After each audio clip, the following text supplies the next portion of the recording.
Quels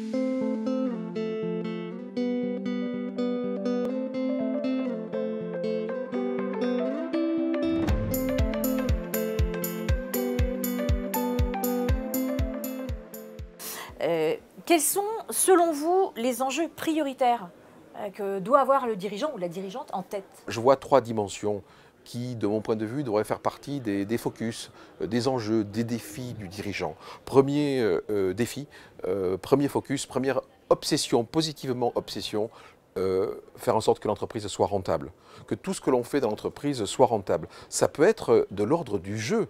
Quand je fais calculer le point mort au niveau le plus petit dans une boulangerie industrielle et que je comprends que le point mort de l'entreprise sera atteint à partir de 90 baguettes vendues par jour, c'est incroyable de voir l'état d'esprit des collaborateurs qui se transforme. À partir du moment où ils ont la statistique du nombre de baguettes vendues, ils savent qu'à partir de ce moment-là, l'entreprise va gagner de l'argent, l'entreprise sera successful. Bien souvent, je vois des dirigeants qui ont la notion de point mort avec une masse globale, 100 000, 200 000, 1 million, qui ne veut rien dire. C'est absolument pas un instrument de jeu, c'est plutôt un instrument de stress. D'accord ? Alors quand on le décline au plus petit dénominateur, on arrive à en faire des éléments de jeu pour permettre à tout le monde de s'impliquer. Premier élément, la rentabilité. Deuxième élément, faire en sorte que le dirigeant se rémunère. Et pour moi, la rémunération des dirigeants, c'est un revenu qui doit être relatif.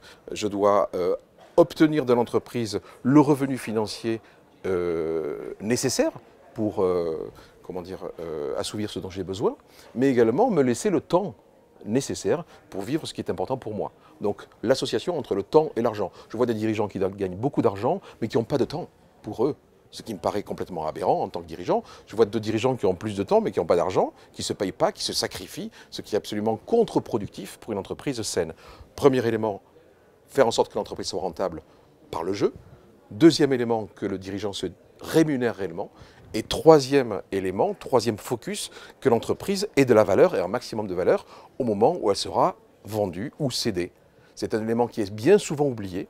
Bien souvent oublié. Le dirigeant s'en préoccupe 2-3 ans avant avec son expert comptable ou son commissaire aux comptes. C'est, de mon point de vue, bien trop tard. Bien trop tard. On doit s'y prendre facilement 5 ans avant. Voire dès le début, dès la création, l'entreprise doit avoir un maximum de valeur à la fin pour pouvoir être vendue dans des bonnes conditions et récupérer tout ce que le dirigeant n'a d'ailleurs pas gagné les premières années parce que bien souvent il s'est sacrifié. Très très intéressant. Et est-ce que vous pourriez nous en dire plus sur le coût de la mise en œuvre des stratégies que vous préconisez aux dirigeants que vous accompagnez? Le coût, ça me fait une petite sueur dans le dos. Je vous propose de considérer la différence entre un coût et un investissement.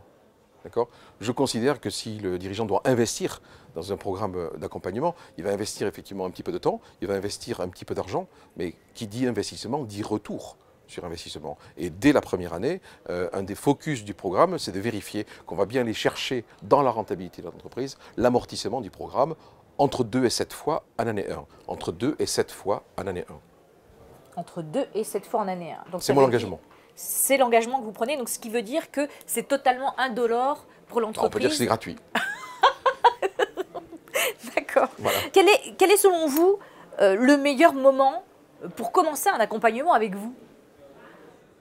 J'ai envie de vous renvoyer la question, enfin de renvoyer la question à la personne qui pourrait me poser la question. À quel moment vous aimeriez commencer à toucher du doigt la qualité de vie dont vous avez besoin, dont vous avez peut-être toujours rêvé, ou peut-être à laquelle vous ne rêvez plus d'ailleurs? À quel moment? La réponse que vous allez me donner va donner la réponse à laquelle on doit commencer le programme. Pour ma part, si je dois répondre, c'est tout de suite. C'est quelque chose de très très central dans votre philosophie d'accompagnement, cette notion-là de qualité de vie. C'est quelque chose qui revient beaucoup dans les explications que vous donnez autour de la mission que vous vous attribuez auprès du dirigeant.